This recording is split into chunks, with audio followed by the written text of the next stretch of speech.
பரிசுத்த நாமத்துக்கு ஸ்தோத்திரம். இன்று நன்றி அறிதல் ஆராதனை என்றதால் ஆண்டவருக்கு நன்றி சொல்லாமல் இருக்க முடியாது. தெசலோனிக்கர் 5:16 எப்பொழுதும் சந்தோஷமாயிருங்கள், இடைவிடாமல் ஜெபம் பண்ணுங்கள், எல்லாவற்றிலேயும் ஸ்தோத்திரம் செய்யுங்கள், அப்படி செய்வதே கிறிஸ்து இயேசுவுக்குள் உங்களை குறித்து தேவனுடைய சித்தமாயிருக்கிறது என்று இந்த வசனத்தின்படி எங்கள் வாழ்க்கையிலே இந்த வருடம் நாங்கள் 95 இந்த நாட்டிற்கு வந்தோம். 30 வருடங்கள் கர்த்தர் யாவருக்கும் சுகபல ஆரோக்கியம் தந்து 30 வருடங்கள் இந்த நாட்டில் வசிக்க எங்களுக்கு கிருபை கூந்தார். அதற்காக நான் கர்த்தருக்கு நன்றி செலுத்துகிறேன். ராணியக்கா மூலம்தான் நாங்கள் இந்த நாட்டிற்கு வந்தோம். அதற்காகவும் அவருடைய குடும்பத்தார் மூலம் எங்களுக்கு கிடைத்த அந்த நன்மைக்காக நாங்கள் நன்றி செலுத்துகிறேன். குடும்ப சூழ்நிலைகளில் சேலஞ்சஸ் வந்து கொண்டிருந்தாலும் எப்பொழுதும் கர்த்தரை துதிக்கவும் ஸ்தோத்திரிக்கவும் அந்த கிருபை அவர் தந்து வந்து கொண்டிருக்கிறதுக்காகவும் ஸ்தோத்திர பலியை எடுக்கக்கூடியதாக கிருபை தந்து வழிநடத்தி வர்றதுக்காகவும் கர்த்தர் எங்கள் யாவருக்கும் எல்லா குடும்பத்தாருக்கும் பிள்ளைகளுக்கும் ஜீவன் பலன் சுகம் தந்து இதுவரை காத்து வந்து கொண்டிருக்கிற தயவுக்காகவும் இந்த வருடம் நடந்த சத்திர சிகிச்சைகள் ஒவ்வொன்றிலும் போதுமானவராயிருந்து எல்லா வசதிகளையும் ஏற்படுத்தி தந்த கிருபைகளுக்காகவும் என்னை தாழ்த்தி நான் கர்த்தருக்கு நன்றி செலுத்துகிறேன்.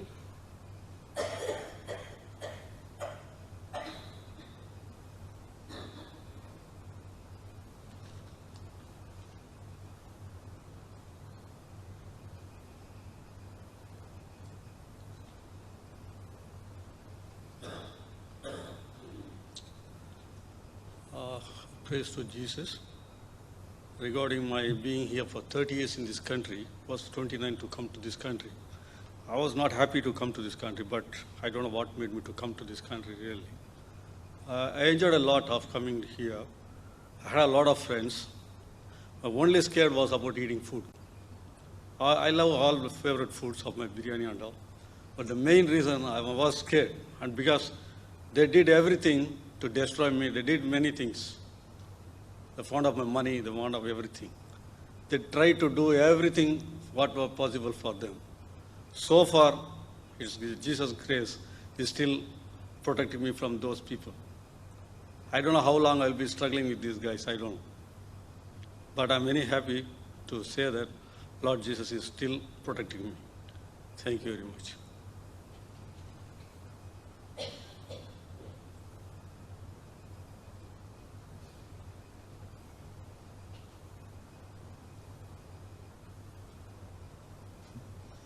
கர்த்தரின் நாமத்துக்கு சோத்திரம். நான் சாட்சி சொல்ல உண்மையாக யோசித்து வர இல்லை. ஆனாலும் கடவுள் எங்களை மட்டும் காத்து வழி நடத்தியதற்காக இந்த வருடம் முழுவதும் எங்களோட கூட இருந்து சுவத்திலும் வெள்ளத்திலும் வைத்து எல்லாவற்றிலும் எங்களை காத்ததற்காக அவரை நன்றியோடு துதிக்கிறேன். வரும் புது வருடத்திலும் அவர் எங்களோடு கூட இருந்து எங்களை வழி நடத்துவார் என்ற நம்பிக்கையோடு நான் புது வருடத்துக்கு கடந்து செல்வேன். ஆமென்.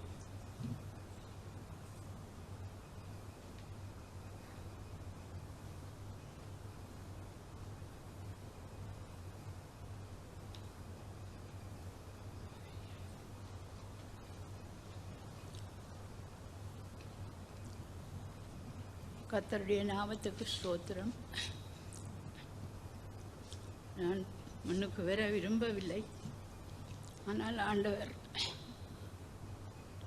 50 வருடங்களாக எங்களை 2 பேரையும் வழி நடத்தி பல நாடுகளுக்கு கூட கூட்டிக் கொண்டு போய் இந்த நாட்டிலே வந்து செட்டில் பண்ண எங்களுக்கு உதவி செய்திருக்கிறார். பிள்ளைகளையும் வழி நடத்தி வேலையை கொடுத்து ஆசீர்வதித்திருக்கிறார். ஆலயத்திலே உங்களோடு சேர்ந்து இந்த நல்ல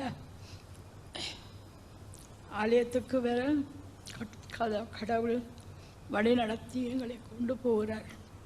எங்களுக்கு வருகிற பிரச்சனைகள் யாவற்றிலும் நீங்கள் யாவரும் எங்களோடு நின்று ஜெபித்து எங்களை கொண்டு போவதற்காக உங்களுக்கு நன்றி கூறுகிறேன்.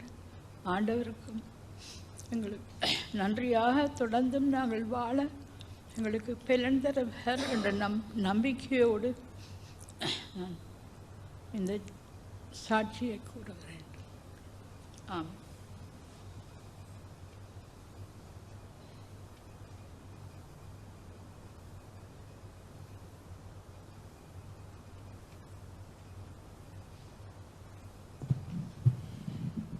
கர்த்தருடைய பரிசுத்த நாமத்திற்கு ஸ்தோத்திரம். கர்த்தர் அந்த இடத்துல எங்களை ஒரு சாட்சியாக கொண்டு நிறுத்தினதுக்காக நன்றியோடு மறுபடியும் ஸ்தோத்திரிக்கிறேன். நாங்கள் இந்த வருஷம் எங்களுக்கு ஆகஸ்ட் எண்டு வரைக்கும் எங்களுக்கு வீசா இருந்துச்சு. ஆனால் ஒரு சில காரணங்களால் நாங்கள் என்ன பண்ணோம், மகனுக்கிட்ட சொல்லி நாங்கள் ஊருக்கு போகிறோம் அப்படின்னு சொல்லி கிளம்பி நாங்கள் ஏப்ரல் ஃபஸ்ட்லேயே நாங்கள் கிளம்பி போயிட்டோம். ஏன்னா நாங்கள் இங்கே இருந்து அவனுக்கு மிகுந்த செலவாக இருந்தது. எங்களுக்கு 2 பேருக்கு இந்த மெடிக்கல் இன்சூரன்ஸ் 15 நாளைக்கு ஒருக்கா நிறைய கட்ட வேண்டியது இருந்தது. அதனால் ஒரு சில காரியங்களால் நாங்கள் கிளம்பி போகிறோம், உன்னுடைய ஸ்டடீஸ் இருக்குது, இந்த மாதிரிப்பட்ட சில காரியங்கள் இருக்குது, அதனால் நீ உன்னை பார்த்துக்கோ அப்படின்னு சொல்லிட்டு நாங்கள் போயிட்டோம்.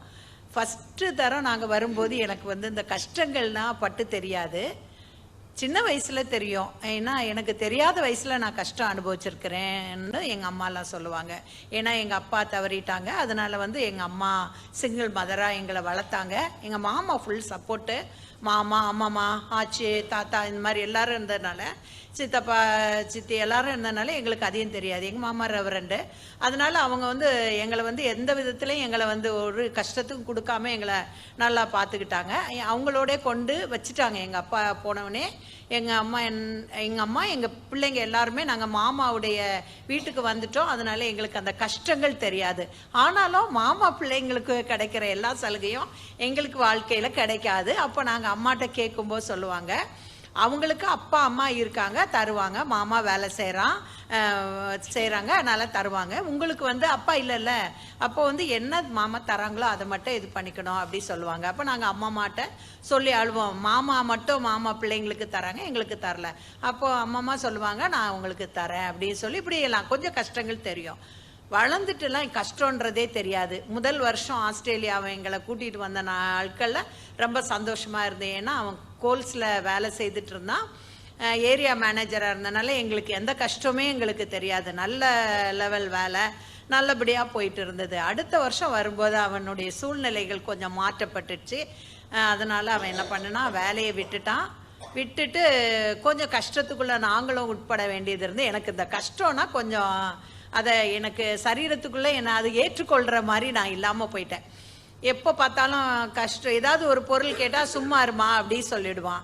அப்போ எல்லா பொருளுக்கும் ஒரு தக்காளி வாங்கணுன்னா கஷ்டமாக இருக்கும், ஒரு வெங்காயம் எல்லாம் இங்கே விலை ஜாஸ்தி. எங்களுக்கு சென்னையை பொறுத்த அளவுக்கு சொந்த வீடு இருக்கிறதுனால விலைவாசியெல்லாம் எங்களுக்கு ரொம்ப கம்மி தான். 1 கிலோ தக்காளியெல்லாம் நாங்கள் ரொம்ப வெயில் சீசன், அந்த ஏதோ ஒரு சீசனில் எங்களுக்கு ஹை ரேட்டு போகும்போது தான் ஒரு 10 ரூபாயெல்லாம் கொடுத்துருக்கோம். 2 ரூபா 3 ரூபா 5 ரூபாய்க்குள்ளே தான் இருக்கும் இந்தியா காசு.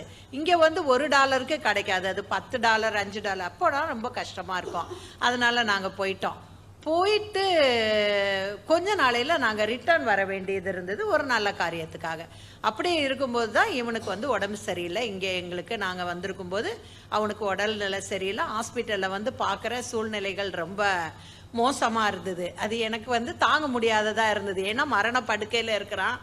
இனி என் மகன் எனக்கு திரும்பி வரமாட்டான்ற நிலைமைக்கு எனக்கு தெரியுது. அவனை பார்த்தா அவன் என்கிட்ட சொன்ன ஒரே வார்த்தை அழக்கூடாது, நீ இந்த பரலோக பாடல்களை எல்லாம் பாடு அப்படின்னு சொல்லி எனக்கு பாட சொல்கிறான்.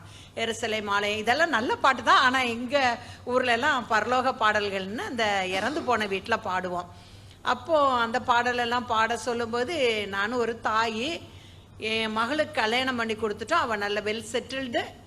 அதுக்கப்புறம் இவனை நம்பி தான் நான் இருக்கிறோம். நாங்கள் எவ்வளோதான் இவனுக்காக செலவு பண்ணிகிட்டே இருந்தாலும் நிறைய 1 கோடிக்கு மேலே நாங்கள் நிறைய அவனுக்காக செலவு பண்ணிட்டோம். ஆனாலும் இவனுடைய சூழ்நிலையை எனக்கு பார்க்கும்போது எனக்கு பணம் எல்லாம் ஒன்றும் பெருசாக தெரியல. எனக்கு என் பிள்ளைய ஏன் இப்படி பண்ணிட்டீங்க அப்படின்ற ஒரு கேள்விக்கு நான் உள்ளானேன். ஆண்டவர்கிட்ட கேள்வி கேட்க ஆரம்பித்தேன். அப்போ நாங்கள் அந்த வருஷ கடைசியில் நாங்கள் 2 பேரும்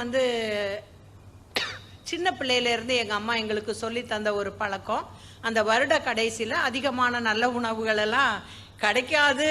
பட் ஆனாலும் என்னன்னா, அந்த நாட்களில் எங்களை ஒடுக்கி அந்த கர்த்தர் 1 வருஷம் எங்களுக்கு 11 மாதம் செய்த நன்மைகளுக்காக அந்த 1 மாதமும் நாங்கள் அவருக்கு நன்றி செலுத்தி ஜெபம் பண்ணுவோம். அப்போ எங்கள் அம்மா அந்த வருஷ கடைசியில் ஒரு வசனங்களை வாசித்துட்டே இருப்பாங்க.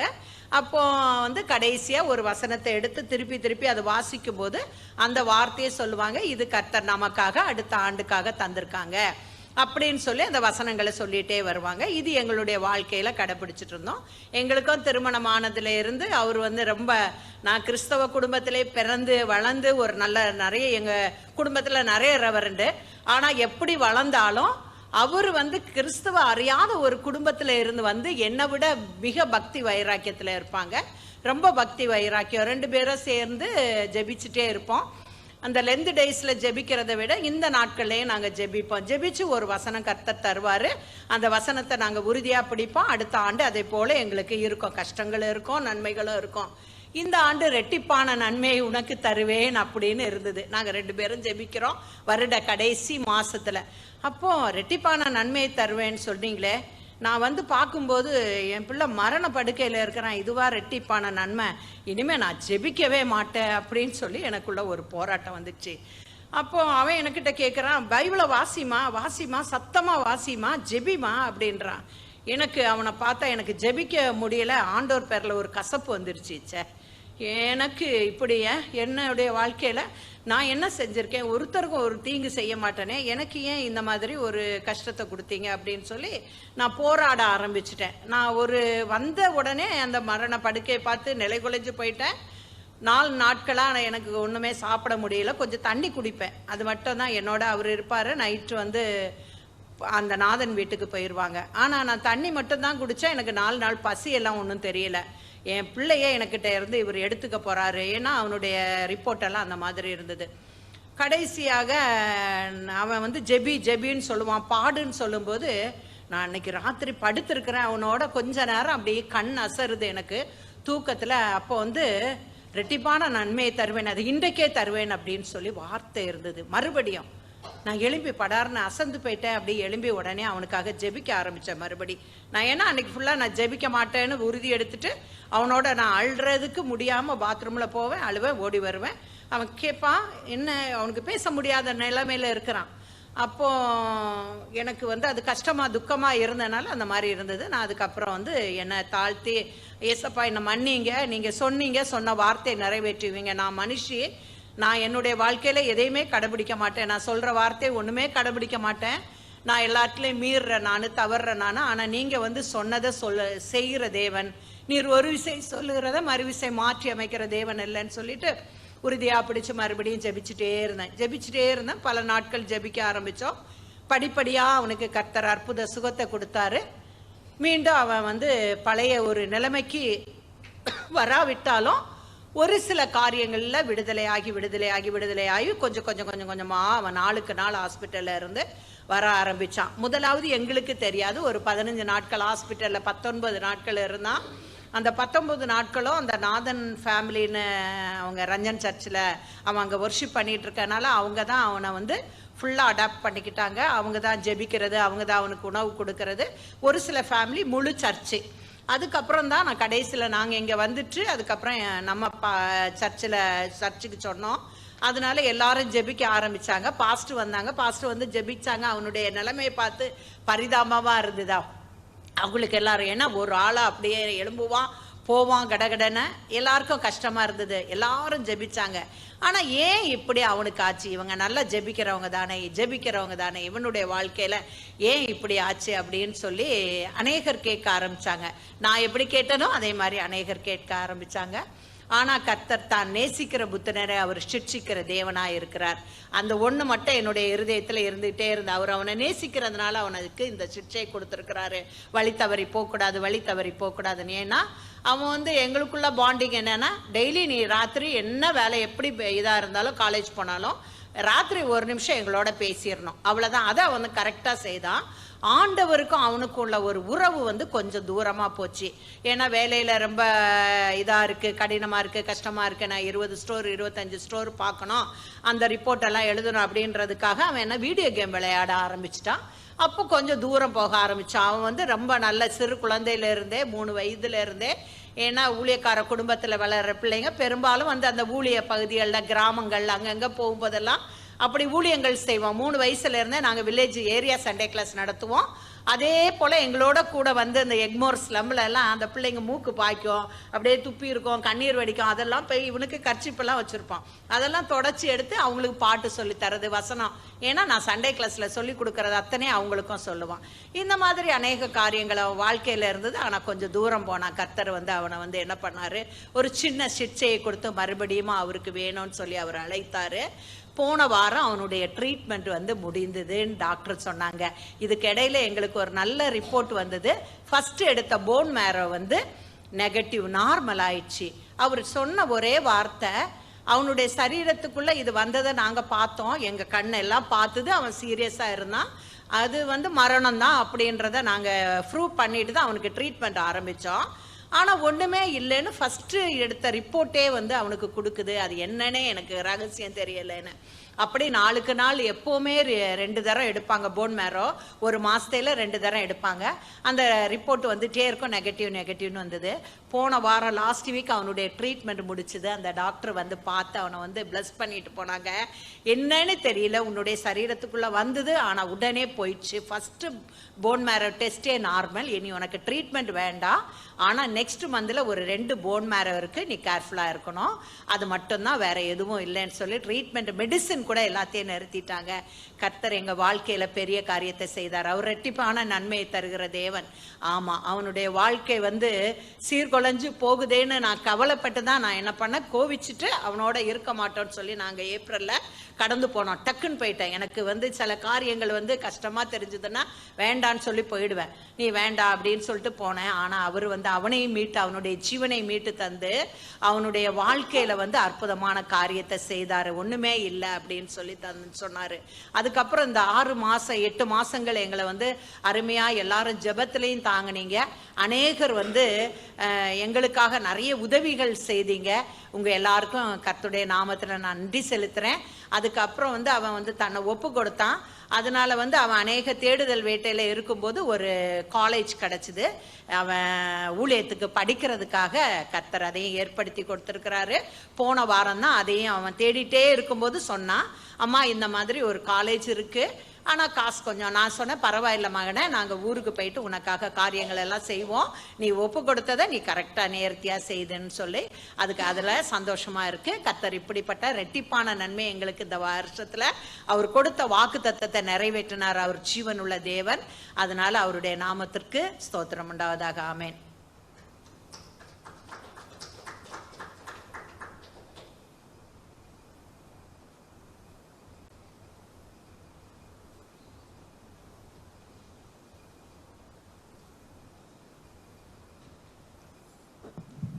Hello everyone. I just want to say a few words to thank God for all what He is to us. God has been a great part in our lives. He has been there for everything. All of you know what we have gone through, but it was God who was guiding us. I say thank you to God from the bottom of my heart.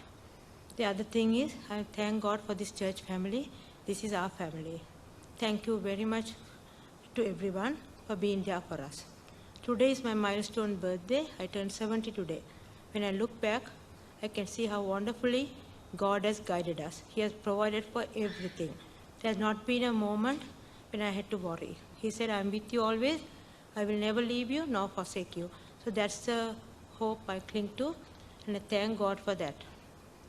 I just want to wish everybody a very happy Christmas, New Year, and the days to come. Thank you very much for being there for us, and a very big thank you to God for all what He has done for us. Thank you.